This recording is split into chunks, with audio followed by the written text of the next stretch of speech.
ভারতীয় গরুর গায়ে হাত বোলালে মানুষের উচ্চ রক্তচাপ কমে যেতে পারে বলে চাঞ্চল্যকর দাবি করলেন পশ্চিমবঙ্গের বিজেপি নেতা ও প্রভাবশালী মন্ত্রী দিলীপ ঘোষ। তার দাবি, ভারতীয় গরুর পিঠের কুঁজে পরম মমতায় হাত বোলালে মানুষের রক্তচাপ বা ব্লাড প্রেশার নিমিষেই কমে যেতে পারে। মঙ্গলবার উত্তর কলকাতার এক চা চক্রে অংশ নিয়ে পঞ্চায়েত, প্রাণী সম্পদ ও কৃষি বিপণন দপ্তরের এই মন্ত্রী গরুর নানাবিধ অলৌকিক গুণের কথা তুলে ধরেন।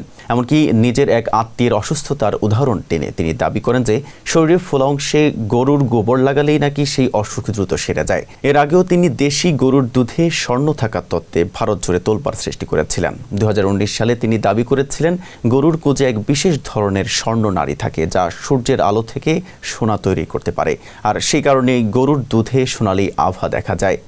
স্ট্রবেরি সুপার ডটেড ও ক্লাসিক ভ্যারিয়েন্ট সেন্সেশন জাগুক শিহরণ।